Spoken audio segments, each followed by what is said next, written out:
शिक्षक भरतीची जी प्रक्रिया चालू आहे, त्यामध्ये इंटरव्ह्यू शिवाय म्हणजेच मुलाखतीशिवाय जी पदे आहेत, त्यांची निवड यादी प्रसिद्ध झालेली आहे. त्यामध्ये जर तुमचं नाव असेल, तर तुमच्यासाठी ही अतिशय महत्त्वाची बातमी आहे किंवा तुम्ही जर शिक्षक भरतीसाठी अर्ज केलेला असेल आणि अजून तुमची लिस्ट लागायची असेल, तरीसुद्धा तुमच्यासाठी ही महत्त्वाची बातमी आहे. कारण की यामध्ये जे डॉक्युमेंट कोणकोणते लागणार आहेत, ते दिलेलं आहे आणि ज्यांची निवड झालेली आहे मुलाखतीशिवाय जी पदे आहेत त्याच्यासाठी त्यांची जी आहे ती डेट आलेली आहे. त्यांना डॉक्युमेंट व्हेरिफिकेशन कधी करायचं आहे त्याची डेट आलेली आहे. संपूर्ण बातमी आपण पाहूया आणि शिक्षक भरतीसाठी तुम्ही जर अर्ज भरलेला असेल, तर तुम्ही हा व्हिडिओ नक्की पहा. कारण की यामध्ये जे डॉक्युमेंट आहे, ते कोणकोणते लागणार आहेत, ते सुद्धा आपण यामध्ये सांगणार आहे. प्रथमतः जी निवड यादीमध्ये नावं आहेत आणि ज्यांना डॉक्युमेंटची डेट आलेली आहे, ते म्हणजे जिल्हा परिषद नागपूर अंतर्गत ज्यांनी जिथं निवड झालेली आहे, जिथं त्यांनी फॉर्म भरलेला आहे किंवा प्रेफरन्स दिलेला आहे, तर त्यांच्यासाठी महत्त्वाची बातमी म्हणजे त्यांचं जे डॉक्युमेंट व्हेरिफिकेशन आहे, जे नागपूर डिव्हिजनचे आहेत, त्यांच्यासाठी आता इथे तुम्हाला डेट जर तुम्हाला दिसत असेल, इथं डेट आहेत आणि इथं टाईम सुद्धा दिसत आहे.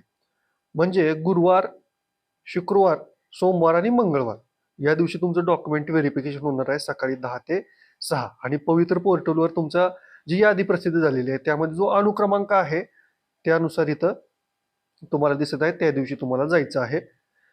आणि जे ठिकाण आहे, प्लेस आहे ते जिल्हा शिक्षण व प्रशिक्षण संस्था सीपी अँड बेरार हायस्कूल जवळ रविनगर, नागपूर येथे तुम्हाला जायचं आहे. हा जो ॲड्रेस आहे, तिथे तुम्हाला डॉक्युमेंट व्हेरिफिकेशनसाठी जायचं आहे.